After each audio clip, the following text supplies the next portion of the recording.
Lakshmi, welcome back Lakshmi's kitchen. ఈరోజు మన వీడియోలో రొయ్యలు బెండకాయ పులుసు ఎలా చేయాలో చూద్దాం. అలాగే మనం రెగ్యులర్గా రొయ్యలు వేపుడు అలాగే రొయ్యలు ఇగురు చేస్తూ ఉంటాం. ఒకసారి ఇలా ట్రై చేయండి, చాలా టేస్ట్గా ఉంటుంది.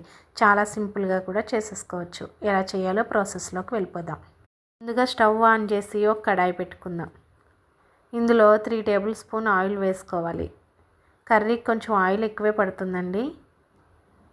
ఆయిల్ కొద్దిగా వేడైన తర్వాత ముందుగా కట్ చేసి పెట్టుకున్న ఉల్లిపాయ పచ్చిమిర్చి వేసుకొని ఇందులోనే కొద్దిగా కరివేపాకు కూడా వేసుకొని 1 నిమిషం పాటు కలుపుకోవాలి. ఇందులో ఇప్పుడు 1 టేబుల్ స్పూన్ పసుపు అలాగే 1 టేబుల్ స్పూన్ సాల్ట్ కూడా వేసుకొని బాగా కలుపుకొని 1 నిమిషం పాటు మూత పెట్టుకోవాలి. చూసారు కదండి, ఆయిల్లో ఆనియన్స్ అయితే కొద్దిగా మగ్గినాయి. ఇప్పుడు ఇందులో నేను ఇక్కడ ఒక 2 టమాటోలు మిక్సీ జార్లో వేసుకొని పేస్ట్ చేసుకున్నాను. ఈ పేస్ట్ని కూడా వేసుకొని 1 నిమిషం పాటు బాగా కలుపుకోవాలి. ఇప్పుడు ఇందులో 1 టేబుల్ స్పూన్ అల్లం వెల్లుల్లి పేస్ట్ వేసుకొని పచ్చివాసన పోయే వరకు వేయించుకోవాలి.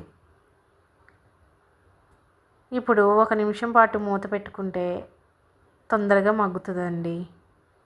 చూసారు కదండి, ఇలా మగ్గిన తర్వాత 1 నిమిషం బాగా కలుపుకొని మనం ముందుగా రొయ్యల్లో పసుపు ఉప్పు వేసుకొని మ్యారినేట్ చేసుకున్నాం కదండి, వాటిని కూడా వేసుకోవాలి. వేసుకొని బాగా కలుపుకొని మూత పెట్టుకుందాం. చూసారు కదండి, రొయ్యల్లోంచి వాటర్ అయితే బయటకు వచ్చేసాయి. ఇప్పుడు ఇందులో 1 టేబుల్ స్పూన్ కారం అలాగే 1 టేబుల్ స్పూన్ గరం మసాలా, ఇందులోనే 1 టేబుల్ స్పూన్ ధనియాల పొడి కూడా వేసుకొని బాగా కలుపుకోవాలి. ఇలా కలుపుకున్న తర్వాత ఇప్పుడు చింతపండు పులుసు వేసుకుందాం. 1 నిమిషం బాగా కలుపుకొని చూసారు కదండి, బెండకాయ ముక్కల్ని ఇలా కట్ చేసుకొని వేసుకుందాం. ఇవి వేసిన తర్వాత బాగా కలుపుకొని ఇప్పుడు ఉప్పు సరిపోయిందో లేదో చూసుకోవాలి.